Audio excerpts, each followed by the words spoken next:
Good evening, everybody. I am Richel Ganantial, and we are now on our 10th session for the subject Human Resources Management. And tonight's session is all about talent development and management. As you know that we are already done with training, and after this session, I am pretty sure that you would know the difference between training and development.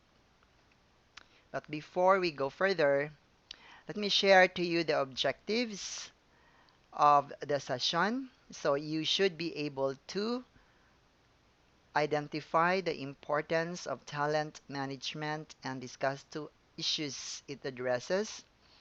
Differentiate between organization-centered and individual-centered career planning. Discuss three career issues that organizations and employees must address, list options for development needs analysis, identify several management development methods, and explain what succession planning is and its components. So let's get started here. This is about talent management, okay? All human resources in your organization are called talents, okay? So we need to manage, as simple as that, okay?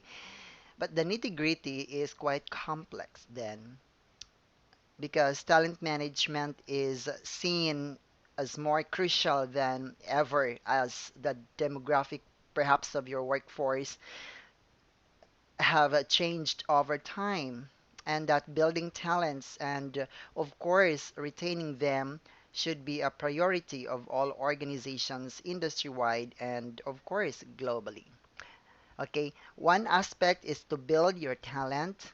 Another aspect is to retain your talent, okay? And that is actually a challenge, okay? Talent management is concerned with enhancing the attraction, development, and retention of key human resources, and talent management is linked to strategic organizational plans. So what are these key areas that are actually important in talent management? Okay, which is linked or interlinked with the overall strategic HR planning. So first, we have here developing human resources, creating and maintaining an organizational culture that values individuals. Okay, of course, there will always be difference if a company or organization prioritizes developing their talents or human resources because that becomes their competitive edge over the others, and that fosters high retention and loyalty of the employees. Identify the future needs of organization and how to develop individuals to fill those needs. Developing a pool of talented people who can supply future job needs, establishing ways to conduct and manage HR activities to support talent development. All right, as you can see, the figure here is a bridge, and there's like talent management.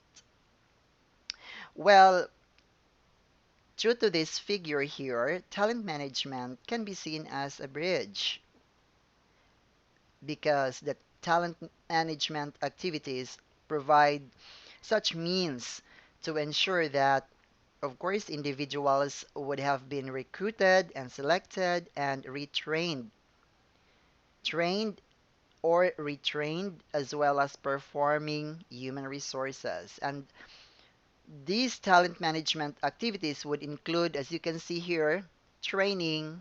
So training is the first stage of talent management. That's how you build talents. Okay, that's how you build the capacity or the ability of your human resources. And then there's like career planning, HR development, succession planning. These efforts that a human resources department would deal with are focused more on developing the talents of the company. And additionally, I mentioned about succession planning, which involves, of course, identifying potential future workforce needs and what or which candidates will be available to fill them as soon as, job vacancy would come in. So throughout the talent management process, effective performance management activities are of course vital and critical.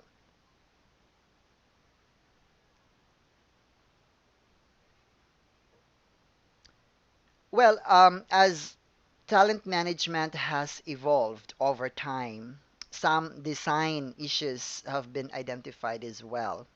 And each of such issues reflects differences in how talent management is viewed and the organizational priorities that perhaps exist within the company.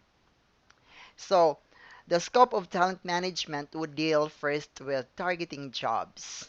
Okay.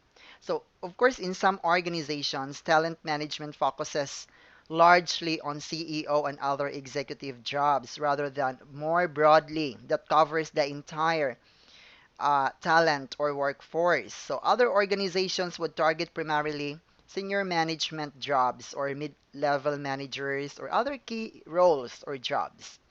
But I've read one study that of the groups and individuals seen as talent, 86% were senior leaders, 82% were mid managers, and 75% were key technical and other contributors. So, with that results of study, that alone entails that other key jobs such as technical jobs and some other key contributors in the organizations are vital and critical. Okay, but however, largely it's the senior leaders and mid managers and perhaps the key technical roles or jobs or groups that perhaps would represent on about like one third of the total workforce population um, in most of the organizations. So the first issue is to identify the types of jobs, okay? And that will be the focus of talent management. So there will be like technical training to be provided perhaps as a first step. And there's like targeting high potential individuals. Okay, so who are these individuals? And this is another issue associated with talent management. So one problem identified with fulfilling effective talent or talent management needs is that managers at all levels are not committed to the time and effort required, which can limit successful activities. There will always be cooperation between the HR and the management when it comes to developing talents because HR, though it handles largely or most of the bulk of their work is all about the human assets of the organization, but in each of those departments, there are managers involved. Okay, so we need to target high potential individuals. Okay, and these individuals, we need to identify them for a possible developmental programs that we can provide so that they can continue growing within our organization. And that is one way, of course, to keep them rather than, of course, after perhaps training them and for them to gain knowledge. Remember the knowledge management. After gaining knowledge and expertise, they would leave. So, in a way, the company would be at the losing end also. Now, this is the effective talent management scenario here. So, as indicated on the figure here, you need to hire right people with right capabilities at the right time, at the right place. It's always doing the things right from the very beginning. All right. So for you to have effective talent management, so there should be like hiring the right people. Okay, we do not hire best people. We do not hire people with the best capabilities. Okay, we hire people with the right capabilities and we hire right people. Okay, there is like one European company that states that we hire for attitude and train for skills.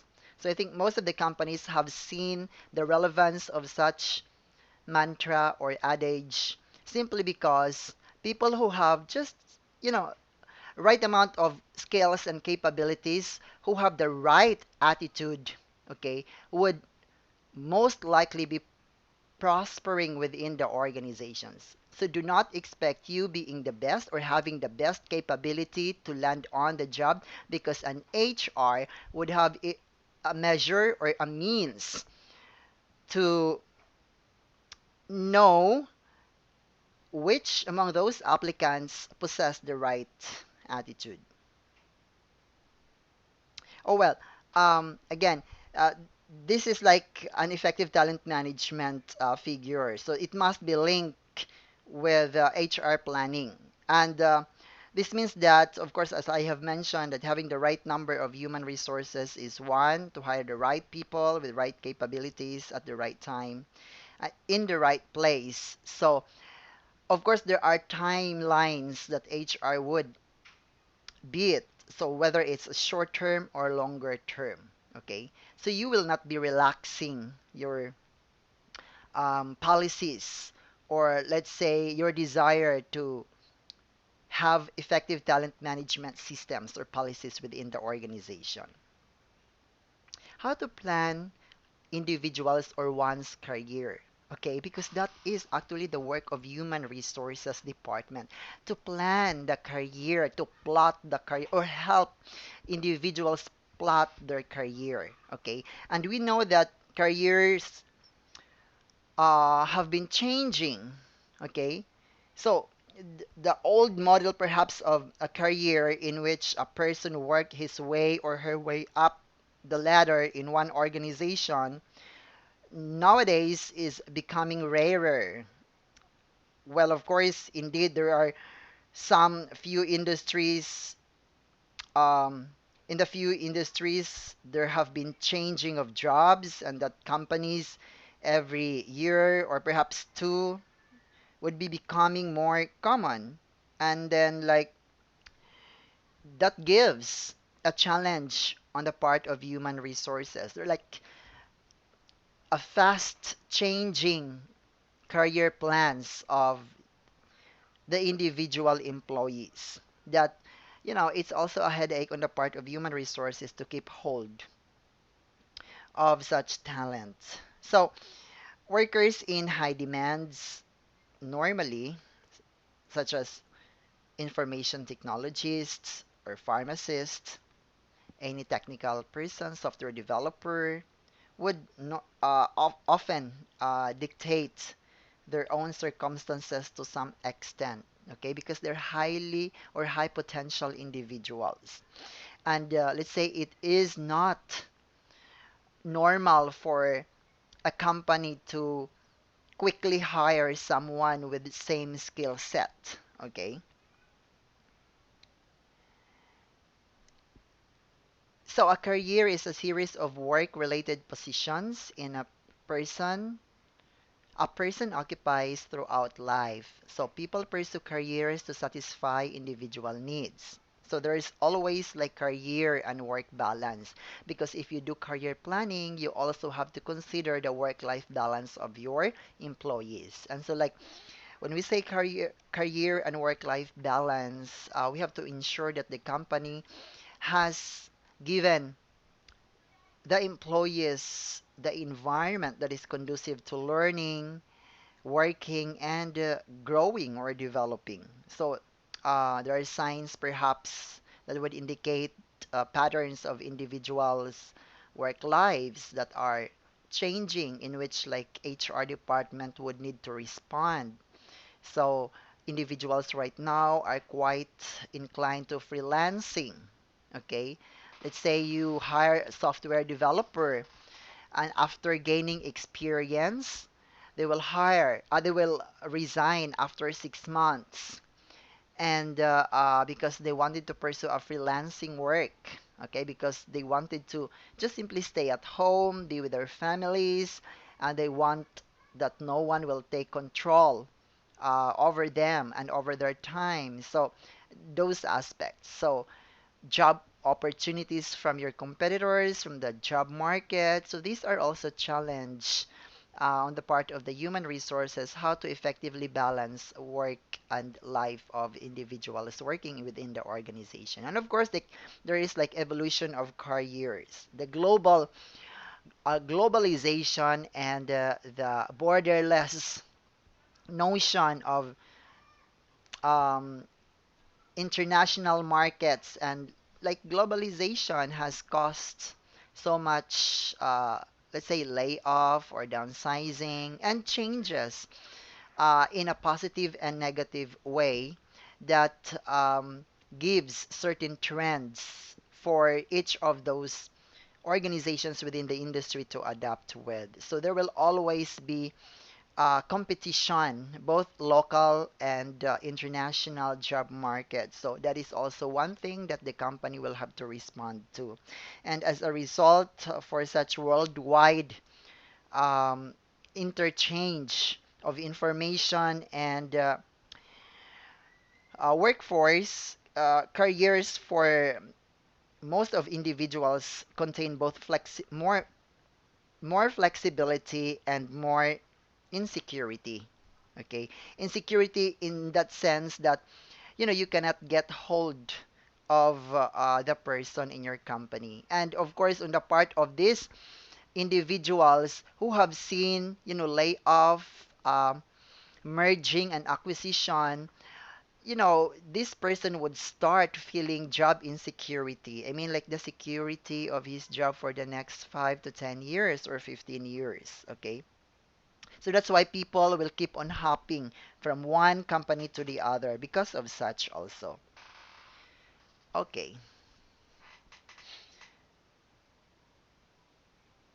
Well, careers are different from before and because it evolves and such evolution puts a premium on career development.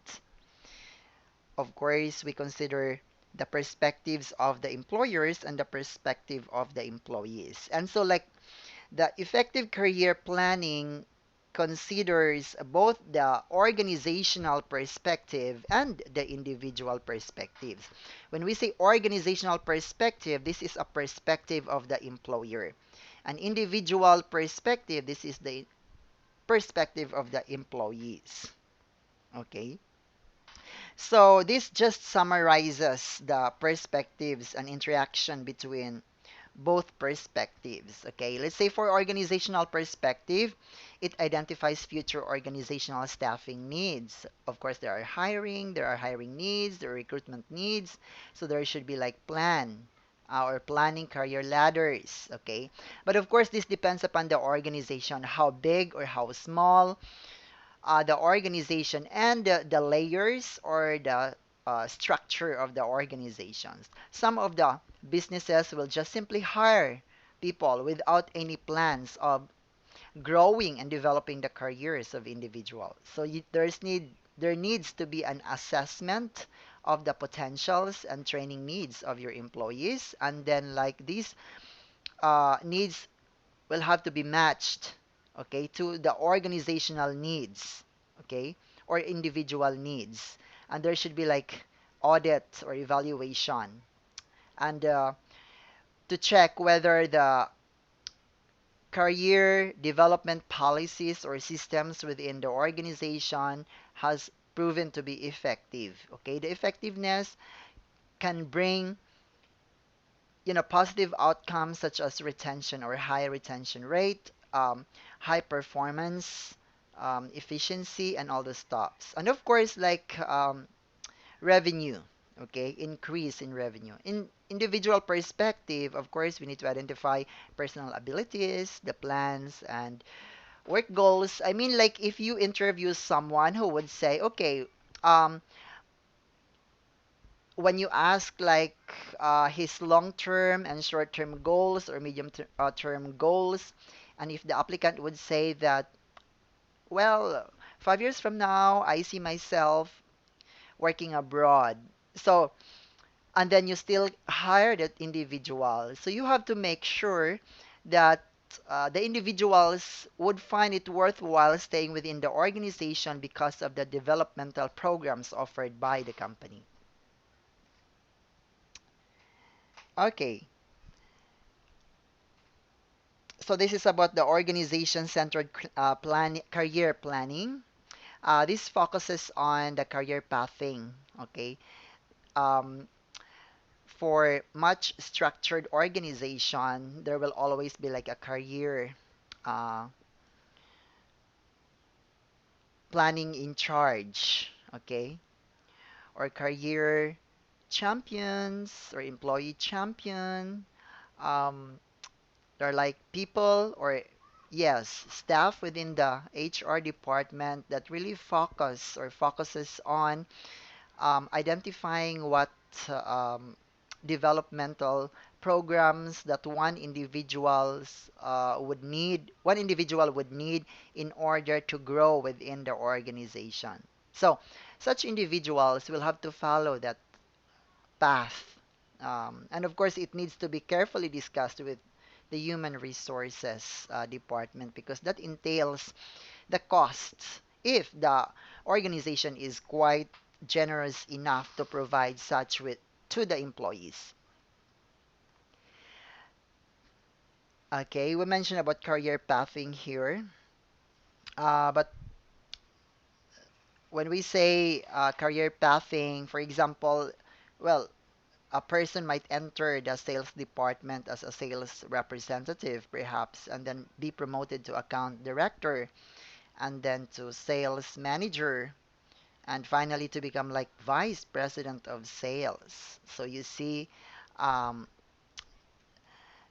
the path from being just a sales representative. Well, top management and HR professionals are, of course, responsible for developing such career planning programs. And a good program will normally include many elements of talent management that may include such thing as performance management, um, development activities, opportunities for transfer, any promotions, or perhaps like succession planning, as you can see with the example that I have mentioned from sales representative. And then, like, let's say part of the planning is that he will succeed being the account director. Okay, so that's part of the succession planning. But to communicate with employees about such opportunities and to help with planning, employers would frequently use career workshops if they have it, or will post that on their newsletters, or like if they have career counseling, as I have mentioned to you, like development manager or human resources development um, manager intended for career counseling or career pathing.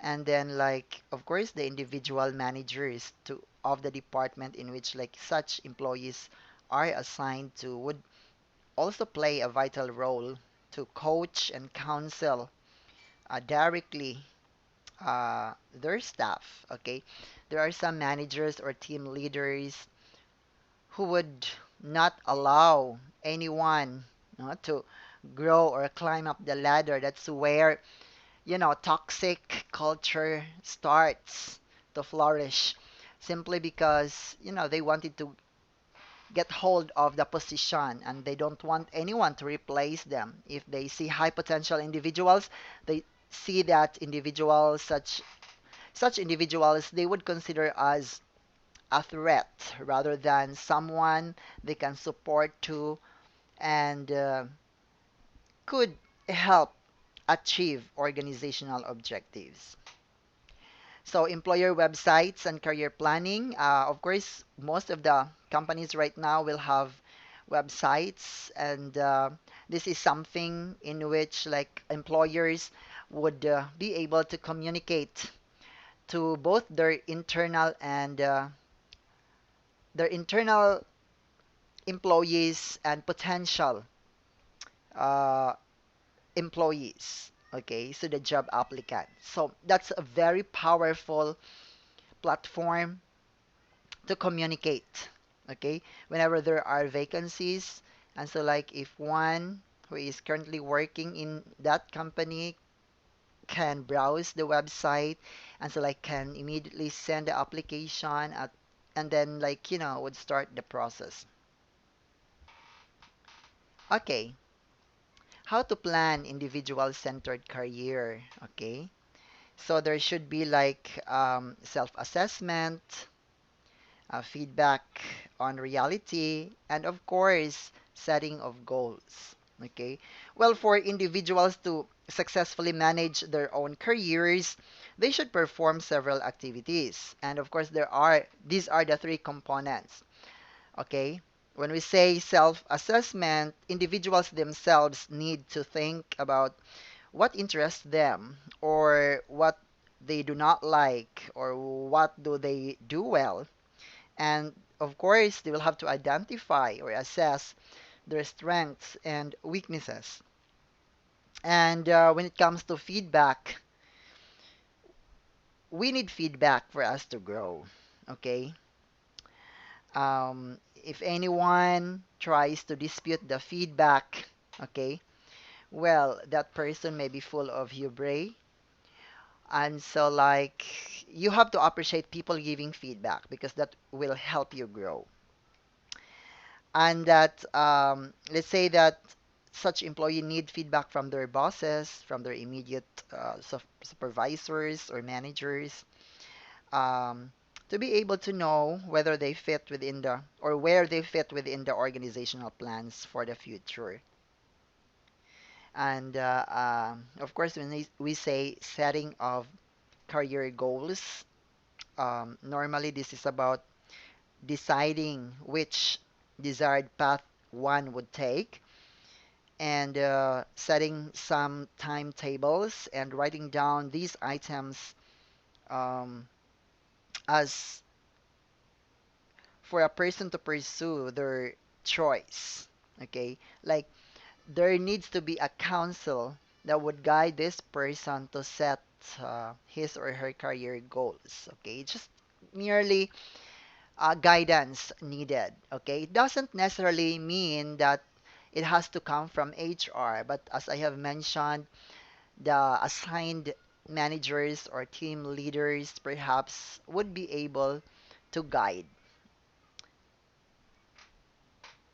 Okay, and this next is about individual career choices. So, four general individual characteristics would affect how people make career choices, their interests. So, when we say interests, well, of course, people would tend to pursue career that they really believe would match their interest. And the self-image.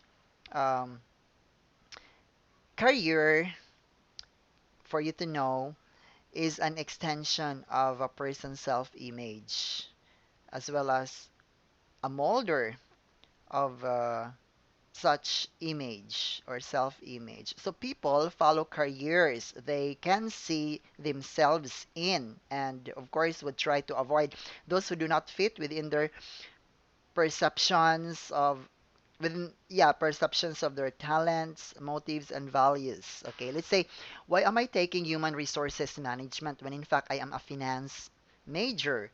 So I intend to work in the banks or financial institutions. But remember, in banks and financial institutions, there will also be human resources. Okay?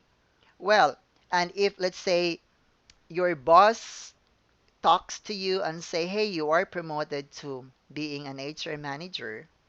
Well, you can say no because that is, that may not fit within what you think of yourself. Let's say years from now, your motives, okay? Your talents perhaps would be just, into banking, customer service, into the financial as department or career, financial career in the business or in the company. So that's self-imaging, okay? Personality,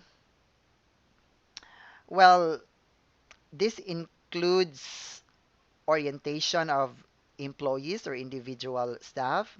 For example, there is like an inclination to be realistic or enterprising or artistic, okay?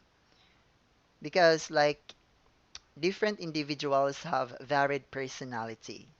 And so like this could also mean or include personal needs. Like one person may need simply affiliation, okay? Or power or achievement needs. Remember the David McClelland's theory of needs, the needs for affiliation, the needs for power and achievement, okay? Or that individuals with certain personality types would tend to gravitate to different clusters of occupations. So these are people who are, trying to exhibit a jack of all trades, okay? And it's nice to develop multi-skill. So I advise you while you are young, perhaps the first 5 to 8 years of your career, I mean, accept any jobs or tasks assigned to you. And, from the multiple skills you probably have learned from it, you choose which field or interest that you really feel like pursuing over the next 10, 15, or 20 years. Okay? Because if you do not uh, try to change also or improve, then you will be on a career plateau. We will talk about career plateau later. Okay.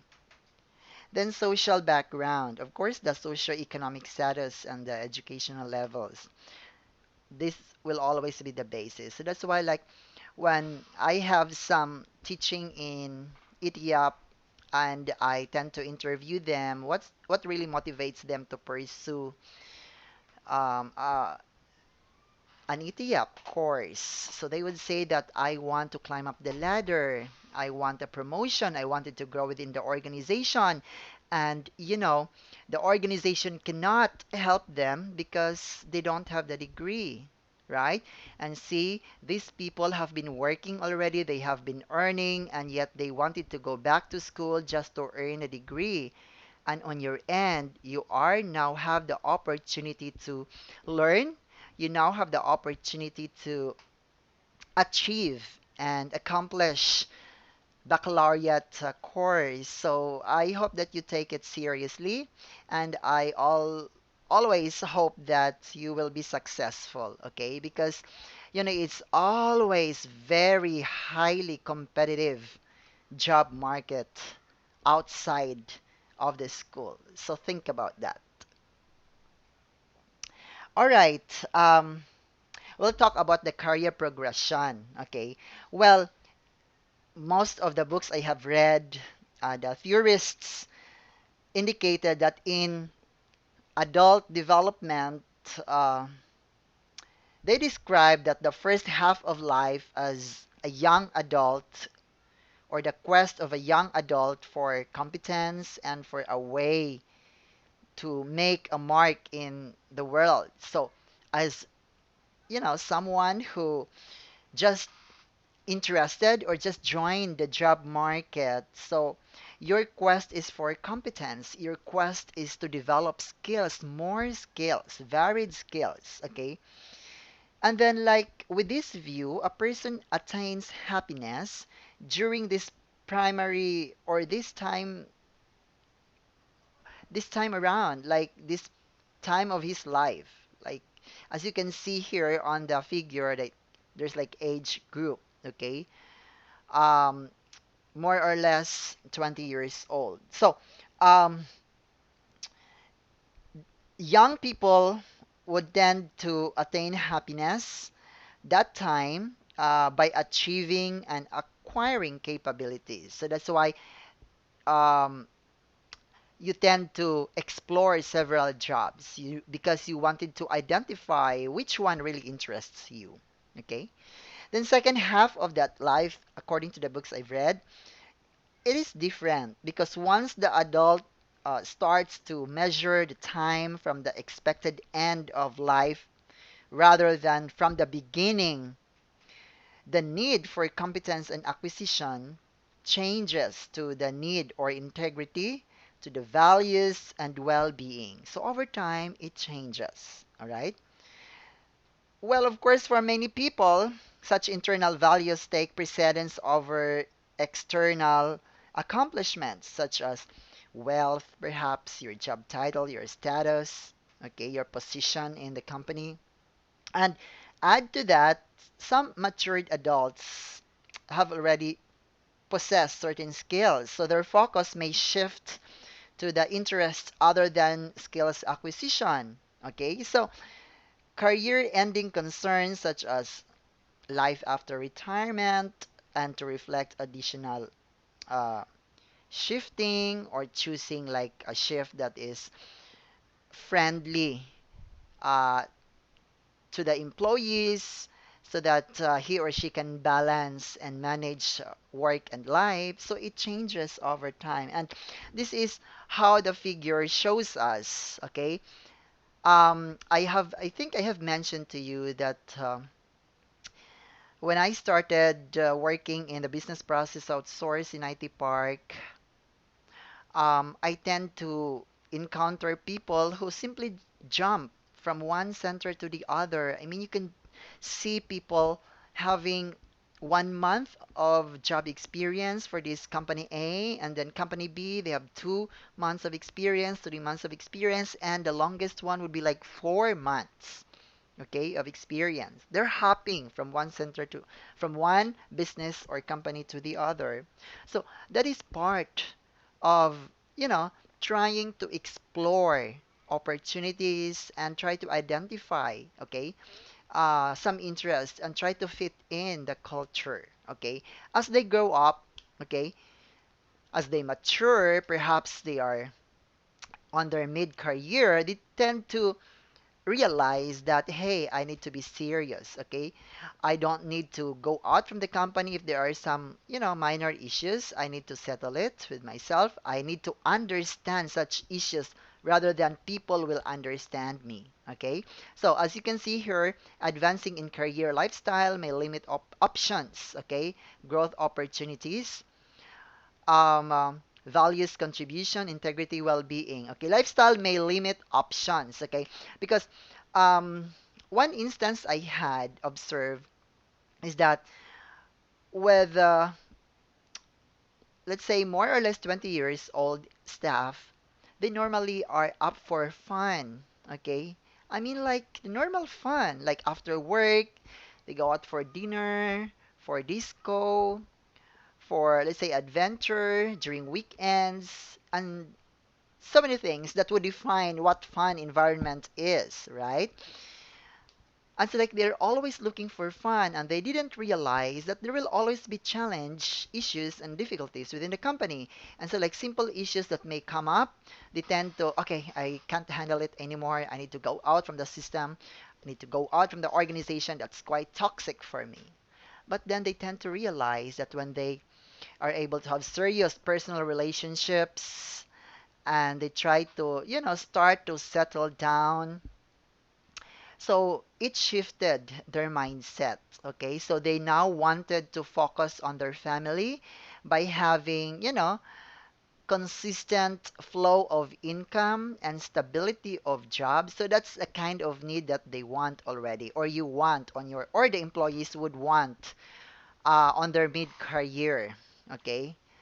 Um, on late career, that's actually more or less 50 years old. So it's more of updating skills, right? Because as I have mentioned, it's always very highly competitive. Okay, individual is settled in, but then individual is a leader whose opinions are valued. So if you are in a company that don't value your opinion, even if they're paying you so much, it's not something that that makes you happy. So there are people who tend to give up such job because of stress, because of pressure, and because they just, wanted to pursue something that fits the kind of mindset that they have. Okay. And we have like the career end, okay? This is about the retirement, okay? If you meet a financial advisor, I mean people from insurance companies, it says here planning for retirement, okay? You don't need to plan late stage, okay? Plan during your early career. I advise you that, okay? When you earn something, do not spend, okay? Everything because you need to save up so that you will be able to enjoy the fruits of your labor. You cannot plan when you are 60 years old, okay? You plan for retirement, okay? You plan from your early career, all right? But what the book is trying to um, show us here is because you are an HR professional and part of your role is for career planning. Of course, when this employee that is now 60, 70 years old, when you're handling that employee, you were not there when he or she was still like, more or less 20 years old, right? So you come in late. So you just are helping. But what I am trying to say, you as an individual, okay, when you start working, you already have to plan for your future when you retire. Because when you are on your late career, few opportunities will, fit with your, stature or with your profile already. Okay? There are more companies who are up hiring for people who are on their 20s or 30s or at least mid 40s. Okay.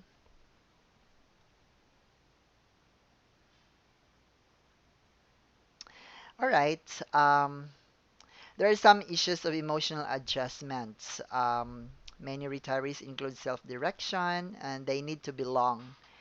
And they just need validation that they're doing, their job well. Part of leaving legacy. Okay.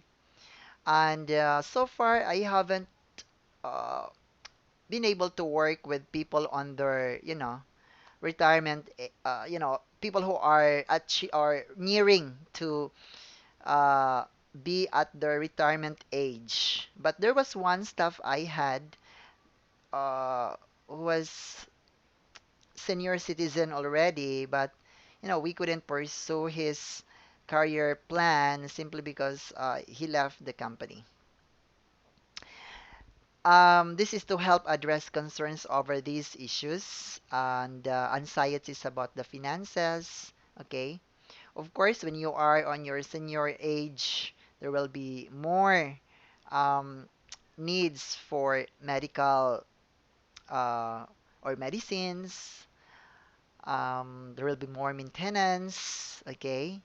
So that's why I also advise you, being a young professionals who would join the profession someday, the job market someday. So you have to plan ahead, okay, so that you can retire well, okay? So buy insurance right at the beginning when you start doing your work or when you are working, okay? But you know, I also want you to enjoy your job. So if you don't feel like being in your uh, first company, then you can leave. But they said that you have to choose the good company being your first employer or employment. Okay, choose the good company because um, that will be something that would define you or a contributory factor that would define your career in the near future. Okay, so I mentioned about career plateaus. Okay, what is this? So those who do not change jobs may face another problem. Okay, career plateaus. Okay, let's say that you have been working as a government official. Let's say admin, clerk for 50 years. You are or you have been like an admin clerk So there have been no changes of your job. Okay? So that's like career plateau is stagnant. Okay? Your career is stagnant. So many workers would define career success in terms of upward mobility. Okay? So if there is like opportunity for someone to climb up the ladder, move to move up, uh, and some employers because okay, as mentioned here, as opportunities to move up decrease simply because let's say if you are already on your retirement age, your opportunities would decrease. No one will anymore promote you. Okay, because of course there are some other organizational needs that would supersede your individual needs. Okay, so some employers try to convince employees that they can find job satisfaction in lateral movement. So let's say transfer of the job within your rank would perhaps mitigate career plateaus, okay?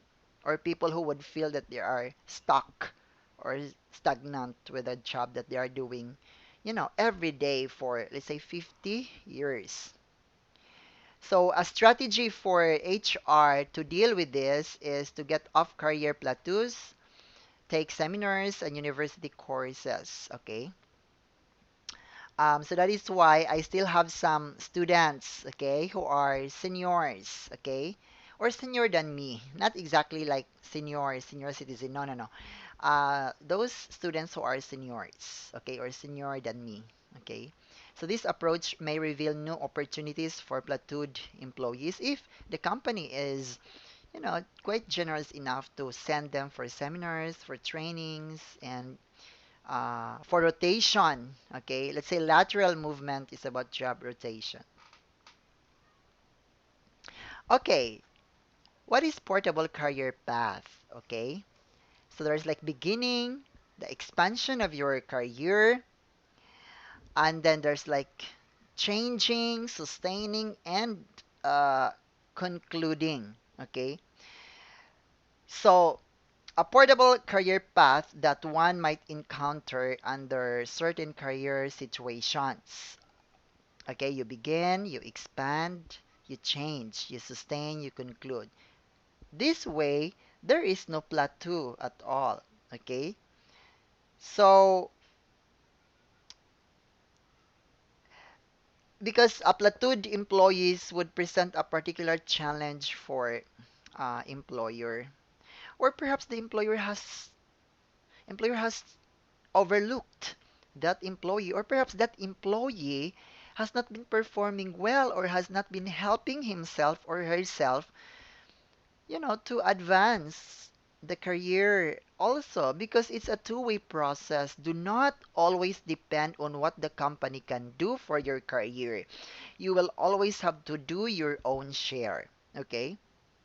So, um, uh, this way, so let's say if you begin your career, so you spend several years at large company to learn skills and build network. Okay? So, of course, like you learn the rope. Okay? Learn the skills, learn the knowledge. Let's say you wanted to have like multiple skills. Okay, so you joined hotel and restaurant for let's say a year or two, and after that you shifted to a different industry. You went to a manufacturing industry. Okay, and after that you went to let's say um, uh, export-oriented company, or you went to business process outsource. So that's how you develop also yourself at the beginning, okay, of your career. So you will have to follow your own career pathing, okay? And it is good that during the interview, you have to discuss that with your HR, okay? Then expanding, so use your network. Of course, like you are able to build your network, okay?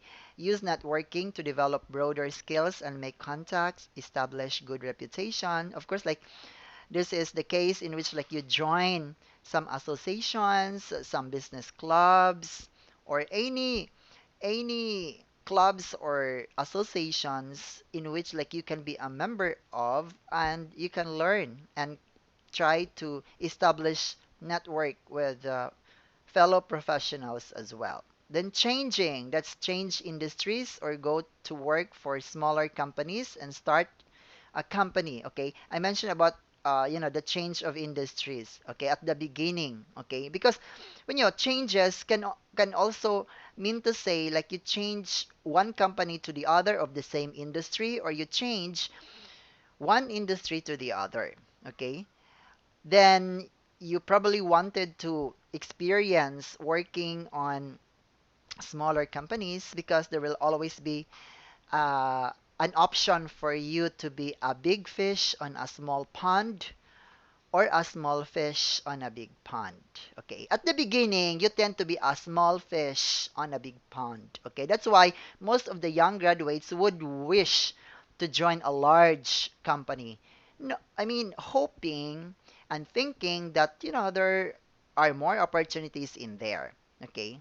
But at later or at the mid part of your career, you wanted to realize or you realize that okay, I just wanted to be the big fish in a small pond because there are some decision uh, processes that you wanted to develop. There are some other skills that you wanted to explore with or share with, and that can only happen if, the company is less structured and a smaller organization would mean like communication will be open. So things like that, okay? Then sustaining, okay? You refresh skills, you train or retrain your skills, okay? Do not rest your laurels, okay? Just because you graduated summa cum laude, you have been like on a leadership positions during your early start of the career, and you don't do anymore anything about it, okay? So you have to refresh skills. You take this is what they call sabbatical, okay? Like things that would break the monotony of your normal routine, no? After working for several years. Like on my end, I've been working in the industry for the last say close to 20 years or 20 years or more. And so I wanted to break such monotony of my career. So that's why I joined teaching, okay, on a part-time basis because of course I can't leave the industry where I am in. That's the main bread and butter for me. So some would go back to school, which I did. I went back to school, okay, and then gain experience in nonprofit organization. If you wanted to involve yourself in NGO, then you can do that, or you perhaps would want to have your own NGO, okay. Then concluding, okay, as the last path of your career. So move to projects as a temporary career or subcontractor. This is where you tend to manifest already all the skills that you have learned over the years, and you perhaps have established network or network of professionals, contacts, business contacts, and you try to you know, venture a different field of endeavors. Okay, they say that well, you can always do business while working, but it makes a difference when you do business when you already have learned or let's say spend considerable years within working within the industry.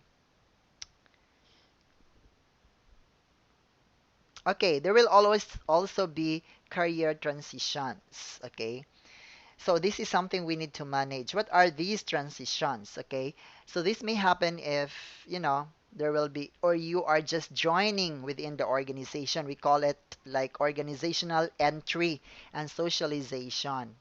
Uh, in my dissertation, I call this like employment assimilation. And the intervention will be more on the onboarding. Okay, so this is about the socialization. Um, because if you have just graduated and when you join the company, you have some ideals, okay? Or if you come from a different company and you join as a new employee in the organization, so there's need to be socialization or onboarding, okay? Inductive. So that's why we have orientation, we have induction, okay? Next is transfers and job promotion, okay? So when you will be promoted or when you will be transferred from one job to the other or one department to the other. And of course, another transition will be job loss if you will be kicked out from the company. Okay? So when we say organizational entry and socialization, so this is about, welcoming you or the employees as new uh, part, a new member and being part of the organization. So this will involve the supervisors, your immediate supervisor. Of course, there will always be feedback mechanism. And then, of course, the time spent. And of course, you will need to be introduced with the work itself. So, uh, this would mean that you need to be oriented or inducted within the organization. Like you will be introduced to your colleagues, you will be introduced to the rules and regulations of the company. So that's a form of socialization, okay, for you to be able to fit in or blend well in the company. Transfers and promotions. So, well, we normally would do some internal hiring also, and that means like promotion or let's say transfer, okay, of employees from this section to different section, okay. And this also would need HR guidance because if an employee is being transferred to a different role or department, he needs to be oriented. Okay, so that's why there will always be inclusion also, an effort from the supervisors to guide all throughout the movement. Okay, and especially with promotion. Let's say if you are just a clerk and then you are promoted as an officer. And so, like, you will be handling a lot of clerks, or let's say people below your rank already. So, you will always be assisted, or as an HR, you have to assist such individuals. Okay, so that's why you provide training.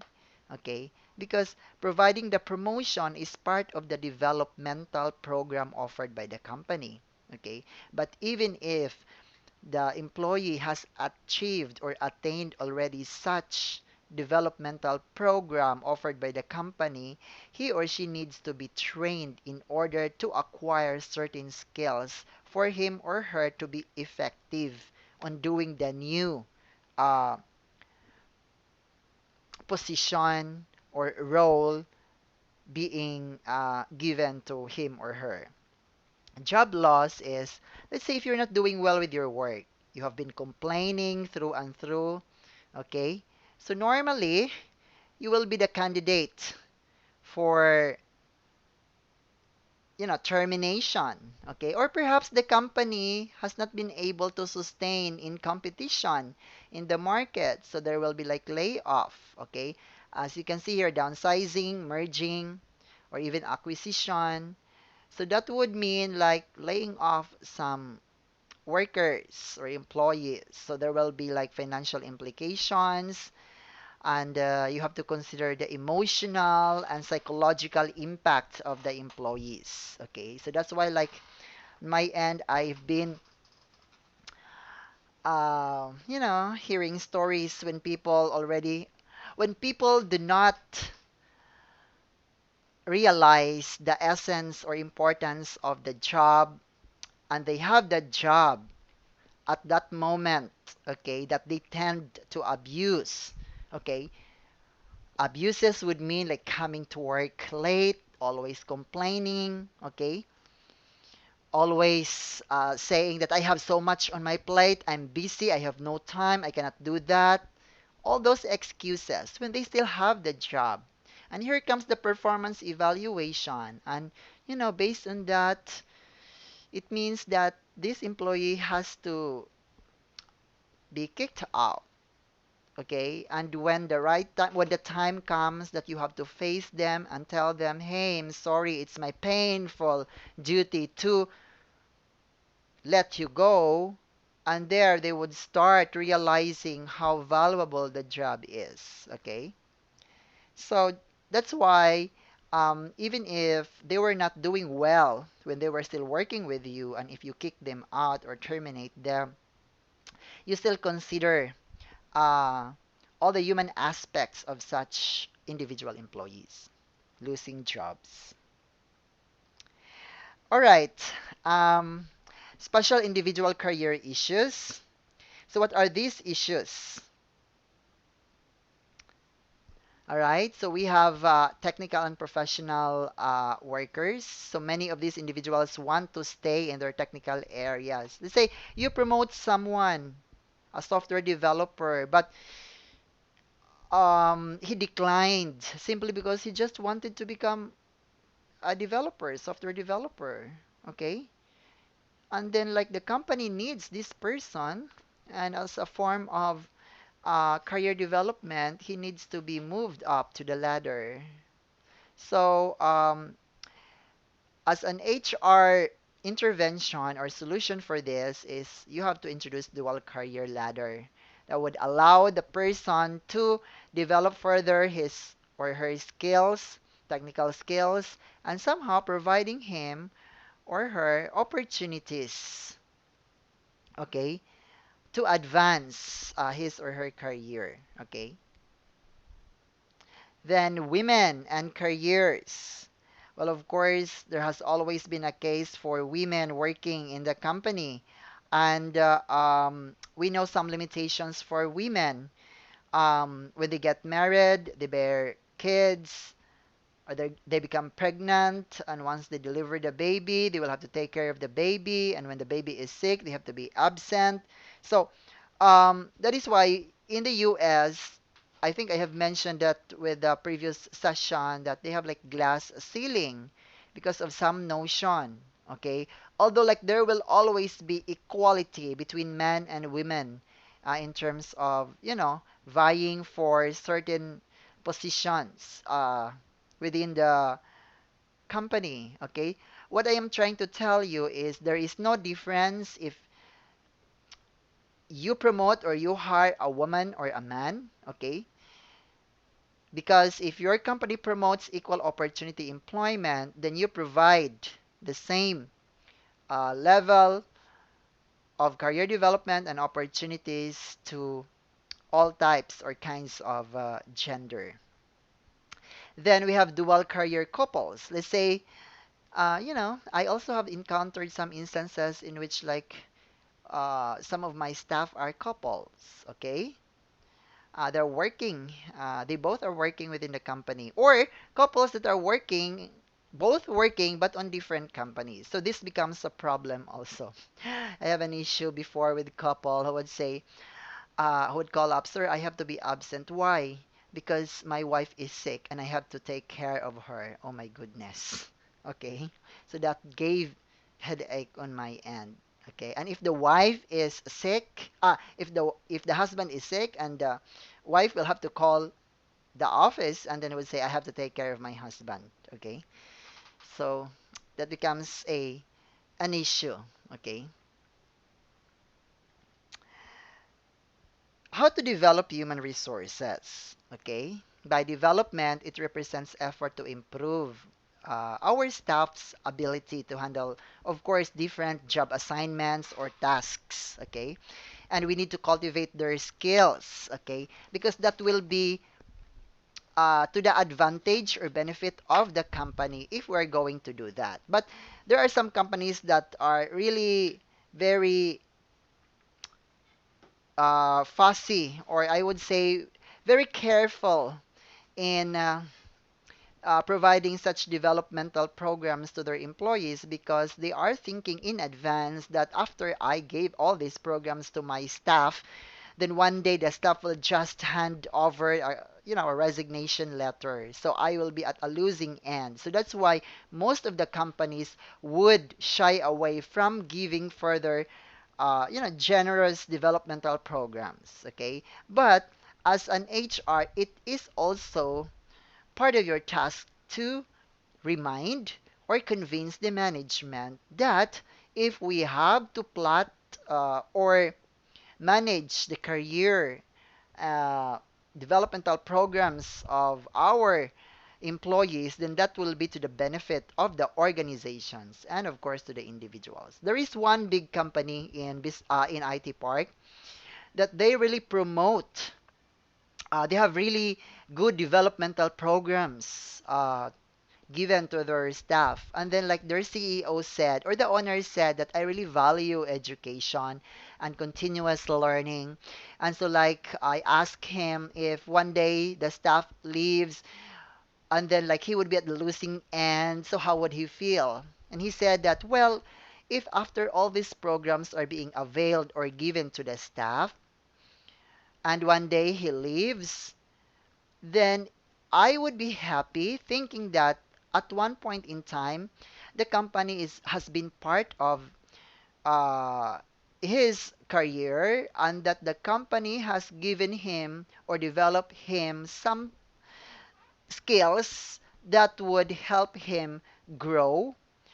And wherever he or she goes, he will always bring the values of the company. So what the employee would feel if the company is doing such to him is that, of course, the company will always appreciate the effort done by that company.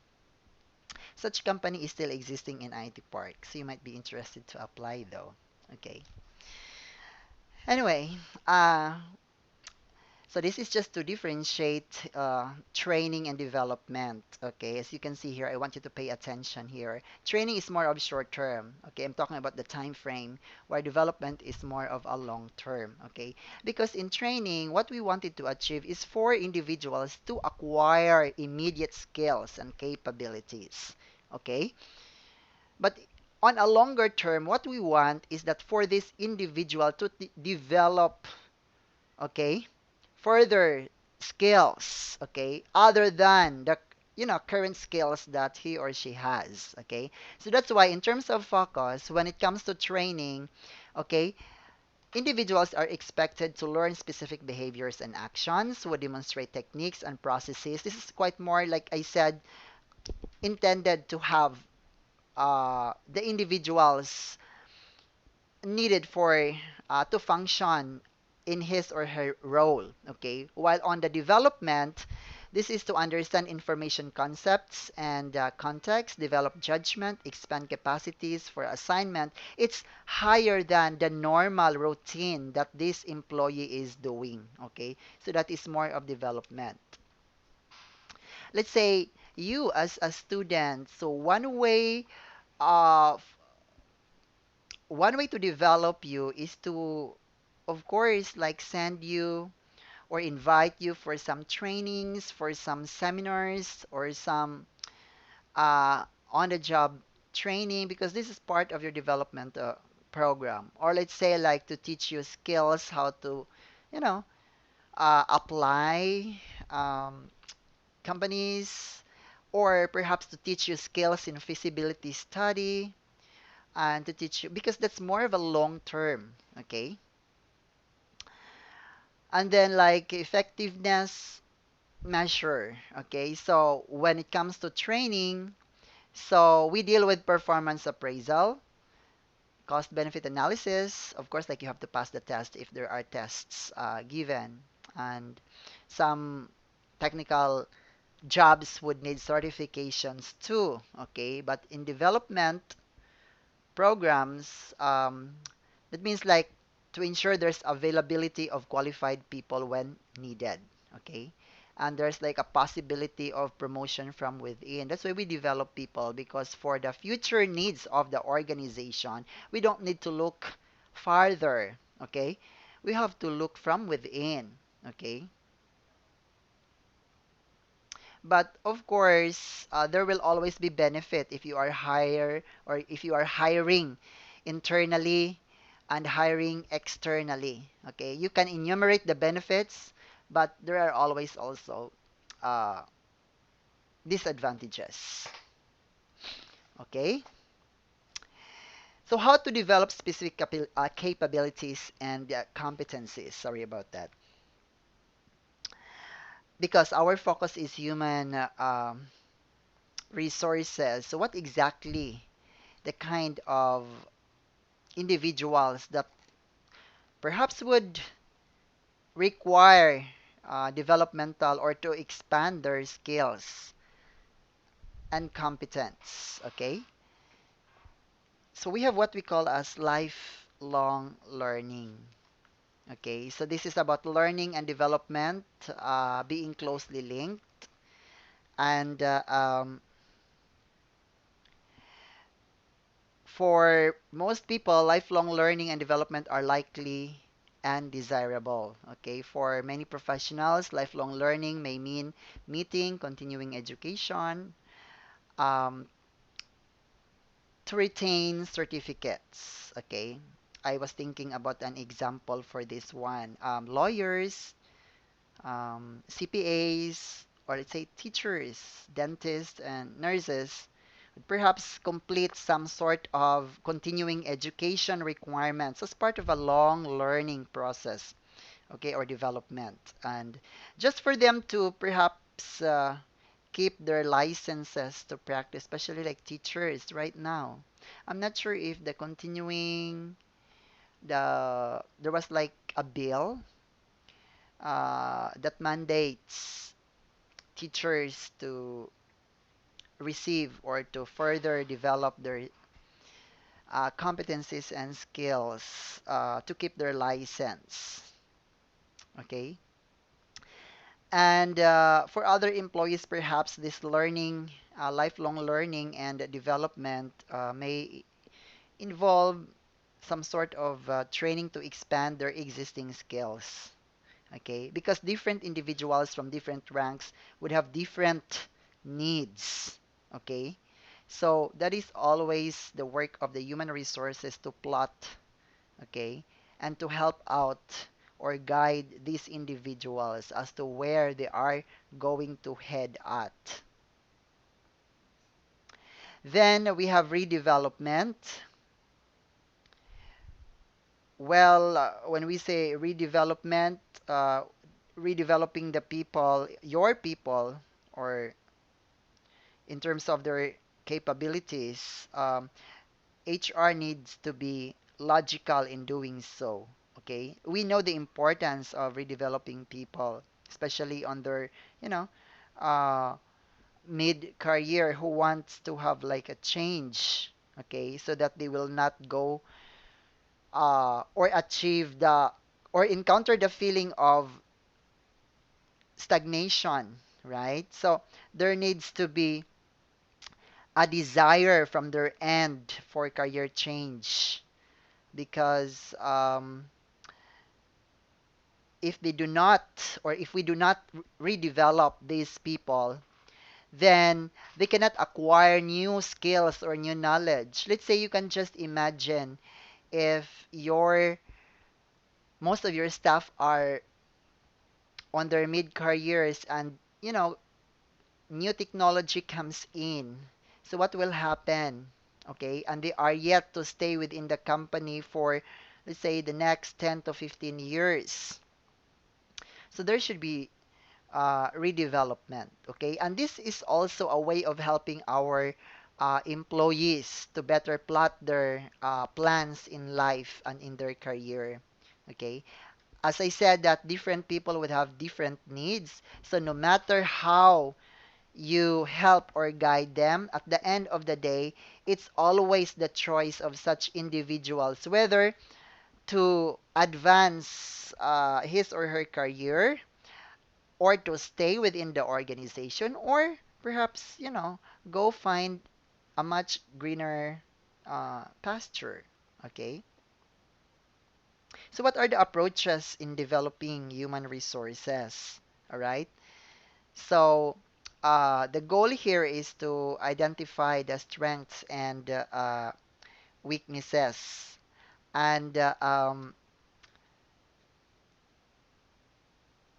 well, of course, by doing so, we need to have another tool for this one. So that's why the methods in here used to assess development needs would include assessment centers, psychological testing, and of course the performance appraisal. Okay, so of course, normally, if assessment centers are available in your company or in the company, or psychological testing is available, then that would give you an information as an HR professional to be able to analyze the developmental needs of your staff, okay, of the employees of the company. So, but normally we will just have to base it on the performance appraisal, okay. All right. Well, this figure just simply indicates the developmental approaches. As you can see there, that the Uh, most common approaches are being categorized into three, like job site approaches, offsite approaches, learning organization. And if we follow such approach, then there is a higher chance to have like effective HR development programs. Okay, when we talk about job site development approaches, so it deals with coaching, committee assignments. Okay, so let's say when coaching, okay, and you have identified a high potential individual for promotion perhaps to a sensitive position, coaching is really a must, okay? And then when you have some sports fest or activities, a simple assignment of individuals to head a committee would, you know, give that person a sense of accountability and a sense of fulfillment by expanding the network and expanding his or her affiliation within the organization. When job rotation, that's actually like when you let this person do one job uh, along with the other jobs, okay? Uh, well, when we say job rotation, it can also mean to say that rotating the job or rotating you to take on the role within your department, or it could be like on the different departments as well. Assistant to positions. Let's say like your strategy or your approach will be more of, you know, assigning more tasks to this person to assist to, you know, a specific person. So he or she will assume as an assistant too. Okay, let's say like there's a team leader. Okay, so you will have to have like an implied um, instruction to have this person to assist to the team lead. Okay, and the team lead will effectively assign tasks to this person that in a way would develop leadership skills. Okay, the next approach is about offsite, because that was job site and now it's offsite. So it's offsite development approaches. So classroom courses, seminars, if it is given by the company and if it is something that the HR wants to pursue, okay, it can be done outside of the company if the company doesn't have such facilities to accommodate. And then there's like outdoor development experiences, okay, camping, adventure.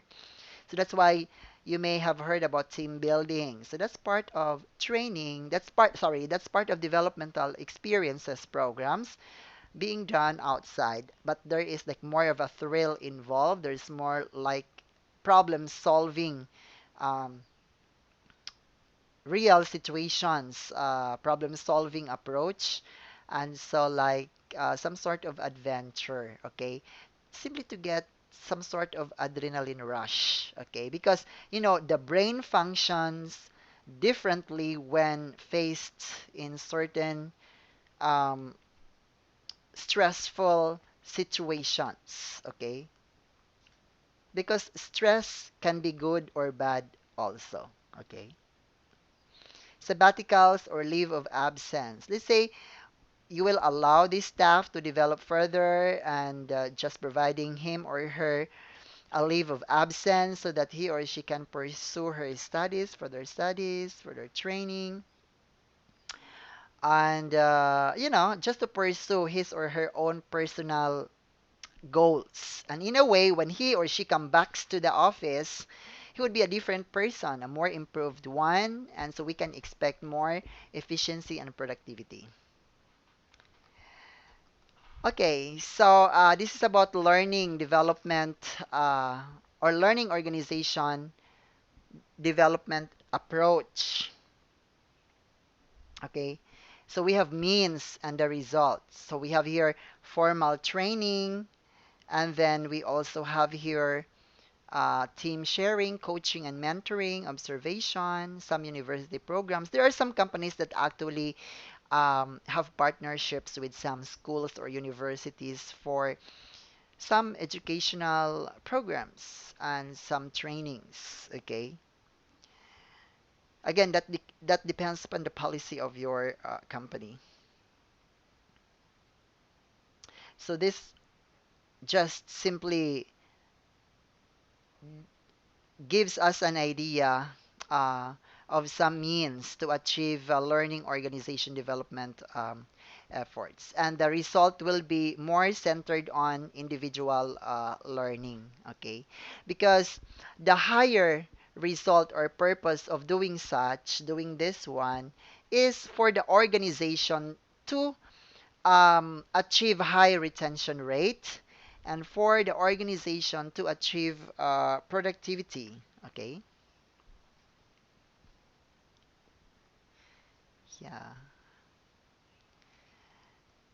So we have here an example. I think it is based your university. Okay, part of the development program or efforts or learning organization development efforts. Okay. So we have corporate universities. Large organizations may use, like I said, I mentioned this one would partner, not exactly use, would partner. Okay. Let's say Changhua uh, is in partnership with USJR for their executive MBA program. Okay. So such things like that. Okay. E-development. This is with the use of the technology here. If you allow your people to develop by attending seminars, online training. There are actually, hundreds of online training providers that would help the organization achieve its objectives in providing developmental programs to its employees. This figure here is about the management development programs. Okay. Well, I would say that development is important for all employees, okay? In as such that it is also essential for managers. So, without the appropriate development programs given to managers, these managers may lack the capabilities to, you know, uh, achieve their tasks or perform their jobs. So they would be having difficulty to manage resources, okay? um, if we are doing this to all employees, regardless of ranks, then of course, especially to the managers, then we will be assured of that these managers will exhibit professionalism and improved skills of handling people. Okay, so this just simply illustrates the experience-based sources of managers learning and lists some lessons which are very important in effectively developing our managers or middle managers or supervisors and senior level executives. And I would say that there are a number of approaches used to mold and enhance the experiences that managers need to be very effective, right? So just that the most widely used methods are what we call as the supervisor's development or leadership development, or we would say that management modeling or management coaching, mentoring, or some sort of executive education. Okay. So the sources for managers learning will be about job transition when they are transferred to different jobs, and the challenges that they have. Sometimes managers would be able to encounter some challenges that are new to them, okay? That becomes obstacles in performing their job well, okay? So they would be able to manifest certain behaviors or attitude, and they prove themselves that it's not effective, all right? So we need to set agenda, okay? The lessons managers need to learn. First, as an HR, we need to set agenda. Then there's need to be like handling relationship, okay, which is very important for the managers to learn. Then we need to develop values of the managers. Then we have to assess personality qualities or develop personality qualities for these managers so that they would be able to uh, manage different personalities as well when they go back to work, okay? Or that the management will be able to be more of understanding to the personalities of the team that he or she has. And of course, we need the managers to be aware of himself or herself, okay?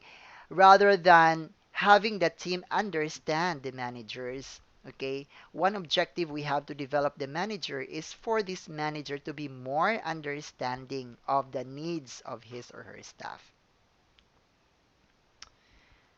Okay, when we talk about supervisor development, so the training or development programs would include topics in terms of, basic management responsibilities, time management, how to handle time, how to become a good example when it comes to time management, and how to relate his staff, okay, or how to establish human relations. So these are some sort of trainings, perhaps, or some sort of outdoor developmental activities that you can introduce that would, make the supervisors develop skills in terms of time, in terms of, acquiring accountabilities or sense of accountabilities and sense of responsibilities or developing values or personalities. Okay. Management development in terms of leadership. Okay. This is more of a higher uh, developmental programs, okay, given to mid-level managers or senior level managers. So there needs to be like coaching, okay. Perhaps we need to assign these managers to experience different departments, how those departments work, or perhaps we need to assign these managers to a different site, okay? And there's like mentoring programs, okay? We probably have to hire consultants to do that, or we probably have to hire, leaders in different field who can provide services in terms of mentoring, okay? So what we will target for this program for leadership development is the high potential individuals. Those individuals we identified having the high potential to become leaders, okay, in the organization. Management modeling, okay, it's some sort of, you know, trying to mirror oneself with, someone that he or she has admired so much. Let's say that y- you have this manager in your company, and then like he or she has admired so much of the skills and the leadership of the CEO. Okay, so eventually we can create developmental programs in terms of management modeling. Okay, what are the philosophies of the CEO that greatly affected to this managers, okay? Or perhaps I am a manager and I like the leadership of Jack Welch. Perhaps I like the leadership of Mark Zuckerberg. I like the leadership of um, uh, Jeff Bezos. I like the leadership of Richard Branson. Um, who else? Elon Musk, or the leadership of Tim Cook. So it's more of mirroring, okay? So I wanted to behave, or I wanted to acquire the kind of skills that they have. So what is the first thing that I need to do? Um, well, I need to read a lot of you know books that analyze the behavior, the qualities, the leadership qualities and values of these people. So in a way, if there are some developmental programs, seminars, okay, or clubs that promote the philosophy of, let's say, Tim Cook. So I need to submit myself. I need to attend, okay, because that is a kind of leadership that I wanted to have. Okay, that's the kind of leadership skills that I wanted to acquire or obtain. Okay, so this is like more of matching young or developing managers with appropriate models and then reinforcing the desirable behaviors exhibited by the learners. Sorry about that. Okay, so see, it involves copying, straightforward imitation or copying. But just the downside for management modeling is that if, the person you are trying to copy with is having like a questionable integrity. So you have to be very careful about it also. So something that an exposure to positive or negative models um, is something that HR would need to be concerned of also. Well, that's part of uh, leadership. Okay. That's part of learning. If, let's say, you learn something from a bad manager, okay, I would say that we cannot always attribute 100% bad manager, okay? If you really are up for learning, um, you do not just simply focus on the flaws of your boss, okay? Think about the bigger picture, see the bigger picture, okay? And only those people who are quite enlightened will be able or has the capability to do that. Management coaching, uh, well, in the context of management development, this coaching involves about relationship between two individuals for perhaps a period of time as they perform their job. So when we say effective coaching, this requires patience and a good communication skills. And this combines observations with suggestions, such as like with modeling, all right? So a brief outline of good coaching would include explaining appropriate behaviors, making clear why actions were taken, and accurately stating observations and providing possible alternative suggestions, following up and reinforcing behaviors. Okay, like I said, that this combines observation with suggestions, and the same with management modeling, it complements the natural way humans would perhaps learn. Okay.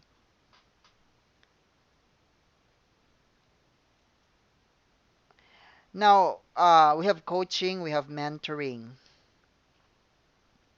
Um, uh, this is to establish a relationship in which experienced managers would help uh, individual employees in their early stages of career. So it would convey technical, personal, and some organizational skills from a more experienced person. One example for this is the DTI's Go Negosyo. There's like a mentor or mentoring program, Mentor Me program.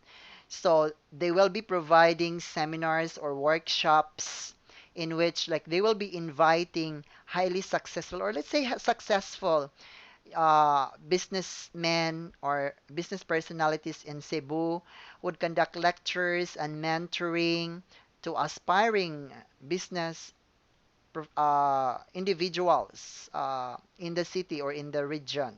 Okay, so you will be meeting with Bani Pajes of Thirsty and Bright Academy and whatever businesses Sir Bani Pajes has. So, in a way that you get to know the person, you get to know the philosophy of his business, you get to learn her values and qualities, and so like you will be provided with some tips, and you will be introduced to the networks of some other businessmen who would be able to help you grow your business. So that's like uh, mentorship. Okay. Reverse mentoring occurs when, you know, your younger generation would tend to mentor or let's say help you train or coach you. Okay.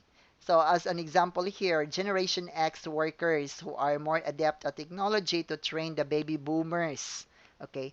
Baby boomers are retiring these days, you know, some couple of months perhaps. Um, so this is what we call as reverse mentoring. So you learn from the young generations. So that is the aspect. This is the one thing beautiful about learning. Okay, it's unlimited. Okay, the only limit for learning is if you stop entertaining to learn. Okay, so if you push back something that is worthwhile your time and your effort so that you can learn and you can gain knowledge, then I don't think you are up for learning. Okay? You will be having a lot of trouble at a later stage of your life or career. Next is about stages. Oh, this is like to show you the stages in management mentoring relationships. Okay? This figure describes the four stages in most successful mentoring relationships. So we have the initiation, the cultivation, the separation, and redefinition. Okay, so when we mentor, that when we say initiation stage, so that's having a timeline of 6 to 12 months. Okay, and after that, you go to a different stage so that this person, this less experienced manager, would be able to gain confidence, values, styles of operation. And for this experienced manager who does the mentoring, he provides challenging work, coaching, visibility, protection, and sponsorship. Okay.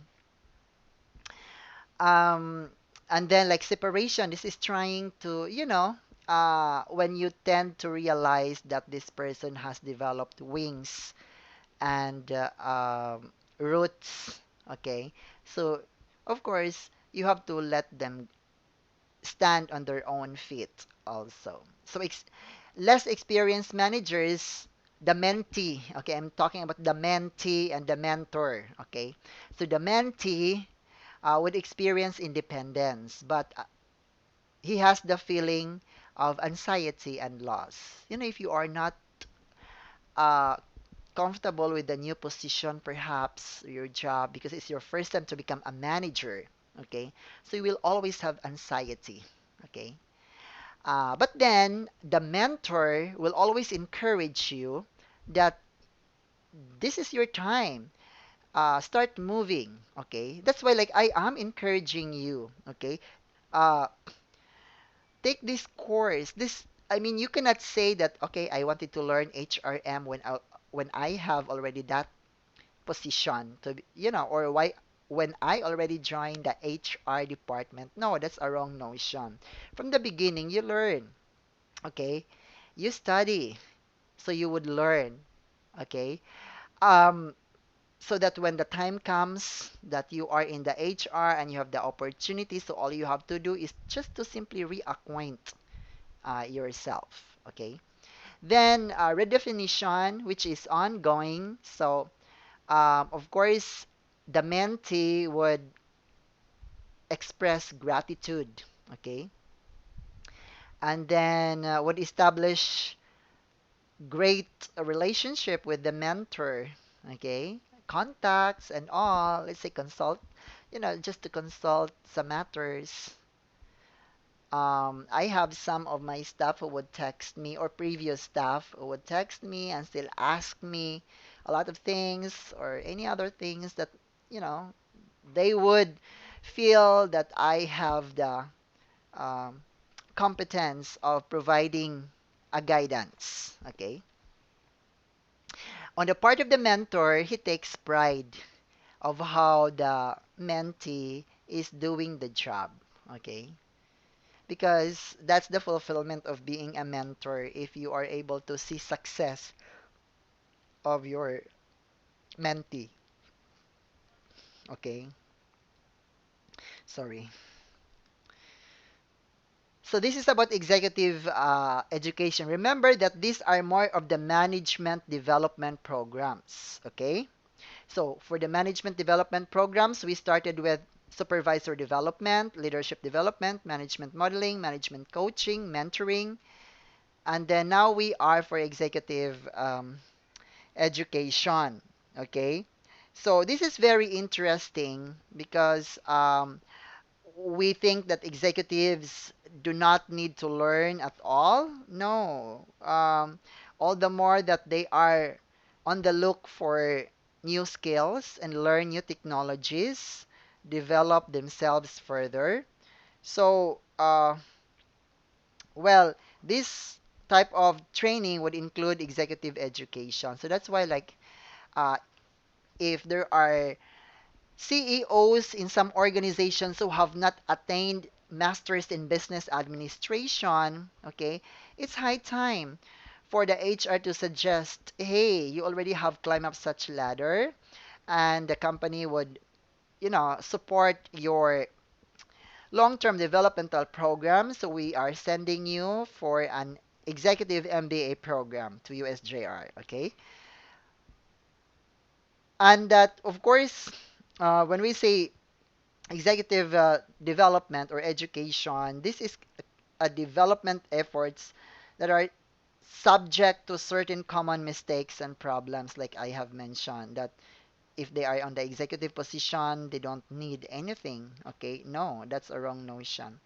Many of the management, of course, or many of the management development problems in the organizations have resulted from incompetencies of the HR. There was inadequate planning, okay, and there was lack of coordination of such HR development effort, okay, because perhaps the HR is being overpowered. Hey, what are we going to develop with this person? He is already our CEO, okay? So if you are that HR, no, you're not doing good to the organization, okay?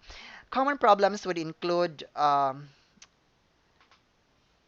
this one, failing to conduct adequate needs analysis, okay?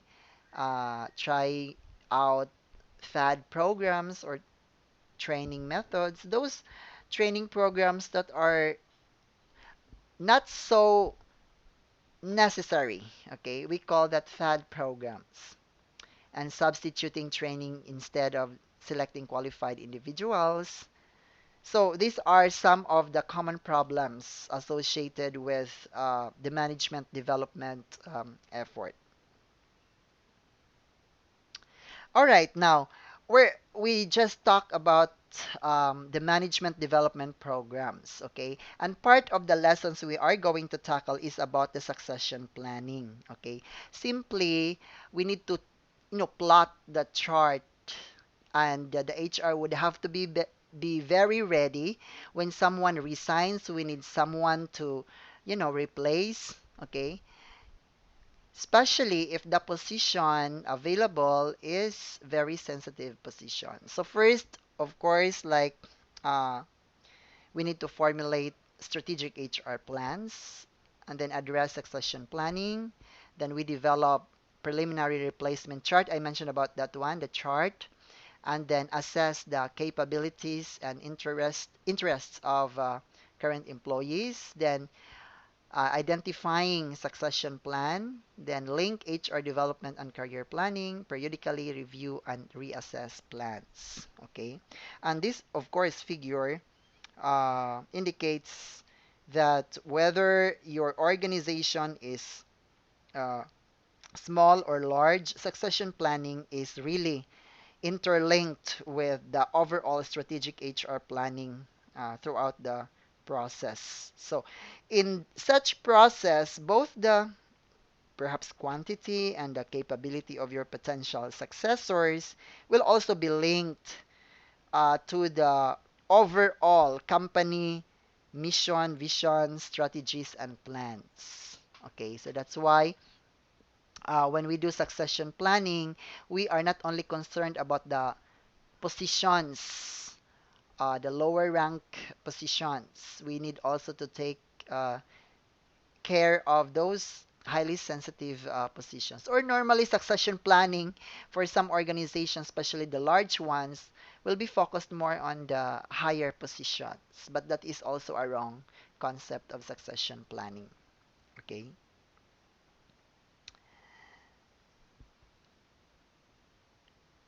I think there is like two development or activities for succession planning, which is uh, I have mentioned already this one, development preliminary replacement chart and assess the capabilities of and interest of the current employees. Okay, so that's these are actually the two coordinated activities to begin the actual process of succession planning. Okay, now we go to internal training. This is like skills-based technical training, okay, that is offered by the organization. And we have informal training and we also have on-the-job training, okay? So when we say internal informal training, this occurs through interactions and feedback among employees. Let's say like you are just um, asking your supervisors or your co-employees, or you encourage the teams to respond some questions. So that's part of the informal training. And then we have like internal training, on the job training. The most common type is the OJT. Okay. Soon you will be having on the job training, but you can also use the term OJT for your employees. Let's say this person, after attending the training, okay, will be or attending the orientation will be on uh, training for a job, okay? A different jobs perhaps in a different department or section. So that becomes on-the-job training. It doesn't necessarily mean to say or exclusively given to students and then, you know, part of the requirements of the curriculum to be assigned to different companies. No, when we say on-the-job training, this can also happen within the organization in such that you will have to designate the staff as a trainee for certain jobs. There might be contracts to be considered, but this will be part of the internal training, okay? And then there's a cross training if we allow people to learn to do some other tasks uh, aside from the task that they have. Okay, I think that we discussed this one last time, okay? Uh, then we have stages for on-the-job training. We need to prepare the trainees and then present the information, which is to make sure that all the trainees we have would know and have the trainees practice and do the follow-up. All right, we're being cut with the succession planning is here. Okay, so this is a process of identifying a long-term plan for the orderly replacement of key employees. So as I mentioned about the two coordinated activities, we have here uh, plotting the chart, okay, and then assess the capabilities. So you just have to mention on your chart, okay, if the position that you are pursuing succession planning is sales and marketing manager, okay. Now, in your chart, you will have, okay, option one, meaning a plan one, okay. So this person is ready, effective immediately. Okay. So you go on charting. Okay. So on the next level, so that will be your plan two. If this person would resign after perhaps the resignation of this manager, so you will have a plan B. Okay. So this person will be ready in 3 months' time. Okay.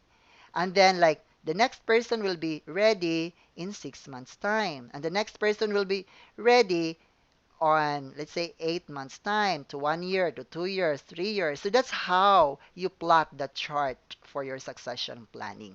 Okay. Just for the position, um, department or sales and marketing manager. Okay. So you could just imagine how tedious the work for an HR uh, to do the succession planning. Okay, you cannot just simply identify this person. Okay, so you are the assistant manager, you will be this one. No, you need to identify the skills, the competence, the abilities, okay, the values, okay, the personality.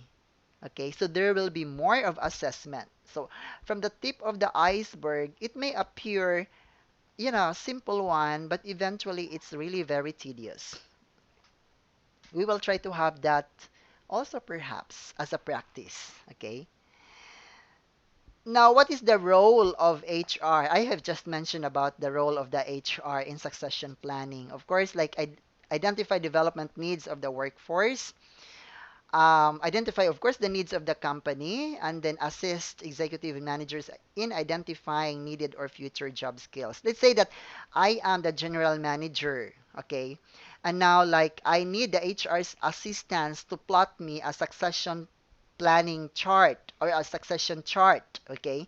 Because I cannot trust my finance manager, and anytime, we can let go of this finance manager. So I wanted to know who are my options. Okay, do we need to, hire outsider to fill in the position?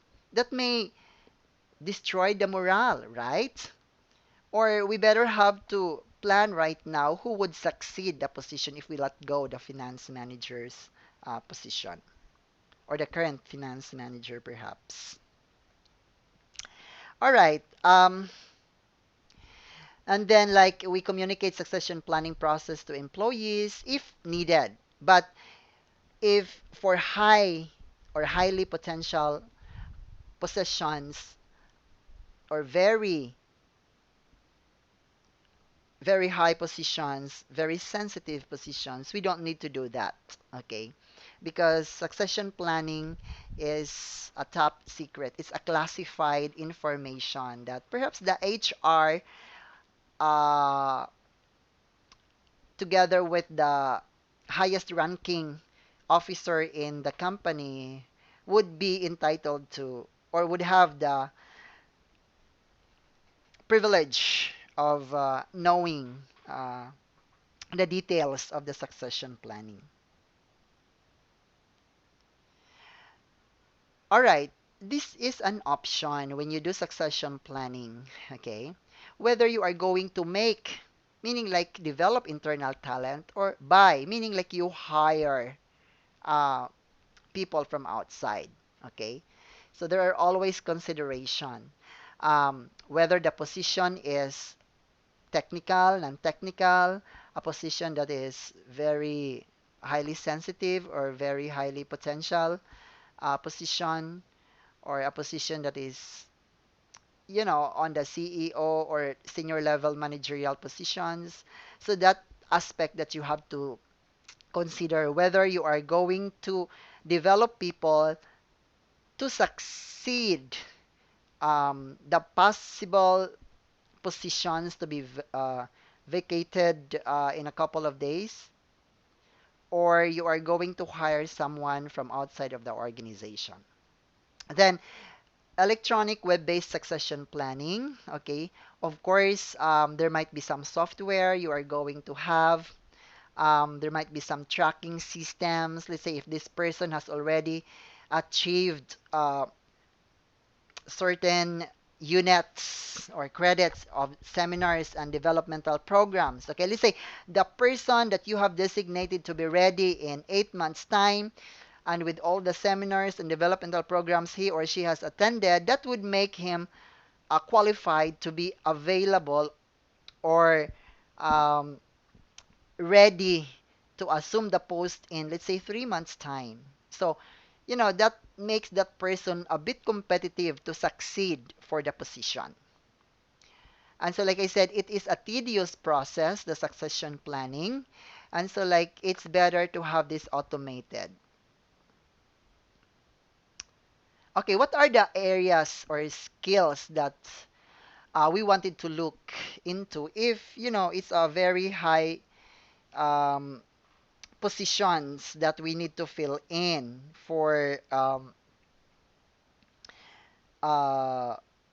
let's say, when we plan for succession, okay, it becomes narrow already when the positions that we are planning for succession is on a managerial or senior level managerial positions. Okay, so for example, succession planning for vice president or president of the company. So that position must have candidates who have, of course, first industry contacts. Okay.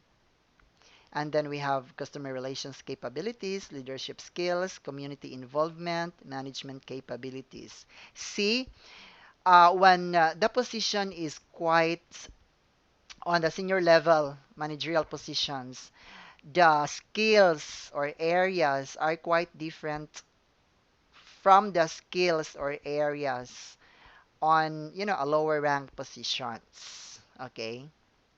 So when we talk about external and industry contact, so this means like this person we are looking for is someone who has high interpersonal skills, right? This person who has the human relations capacity or capability, okay? This person has good customer relationships as well, has exhibited, sorry, customer relationships, and has been able to keep such relationships with customers, and has a good traits to attract customers, okay, and to retain customers, has a good leadership skills, has good management capabilities, and has a good involvement in a community.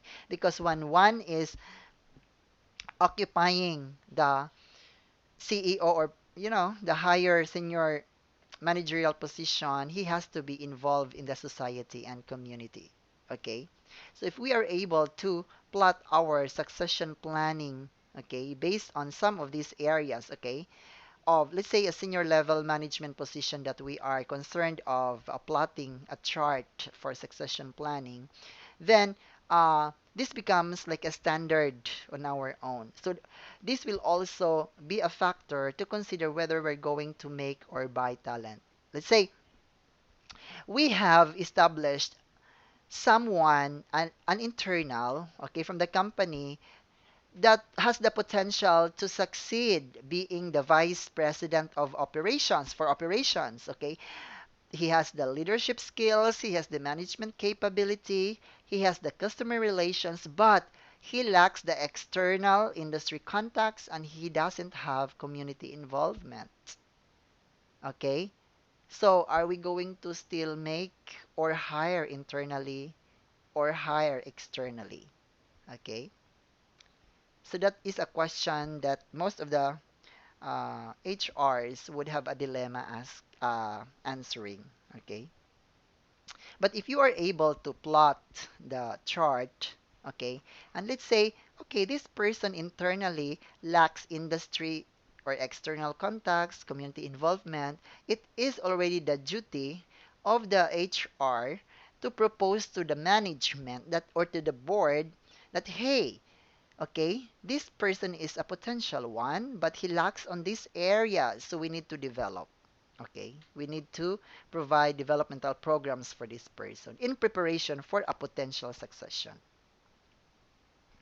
So there are key benefits if we plan uh, succession. Okay, there should be adequate supply of your employees.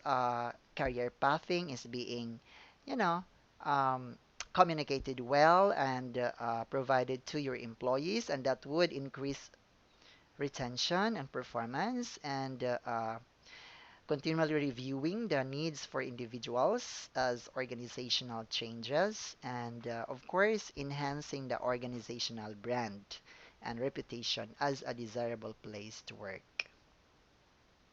Okay, there are also metrics for succession planning. Okay, so um, well, of course, most of the companies will always have to have that expectations that if this person succeeds, so then he can do the job better. Okay, he can advance the interest of the organization. Common succession planning mistakes, though, we have great succession focus on boards of directors is on CEO succession. Okay, so this is like a mistake because most of the board of directors would focus on who would succeed as a CEO, right? Um, Another mistakes would include, starting too late. Okay, that's why planning.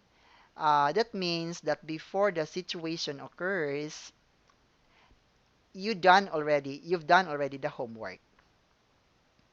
And then, if you are not able to link your plans with the overall strategic plans, okay? And then, when you allow the CEO to direct the planning and make all succession decisions, okay? Because CEO needs to confirm or conform with the HR. We would need to have the involvement of the human resources department. Okay, I think that was quite a long discussion, but I hope that you already have gotten the difference between training and development. And development is for a long-term um, purpose, has a long-term purpose for career advancement and providing opportunities to our employees. And well, there will always be opportunities for everybody in the company. And it is just a matter of, HR guiding the employees. But I said, no matter how well your career development programs are designed, you need to seek management support. Okay, and that talent management, of course, is such a growing, um,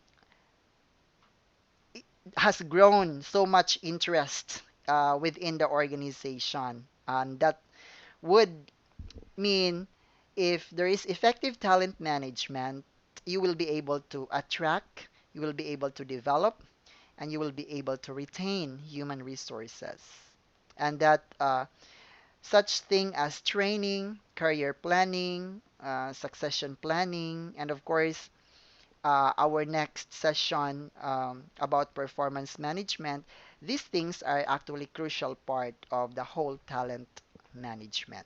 We've done already training, and we have just done with the development of human resources. The next session will be more of performance management. Thank you, everyone.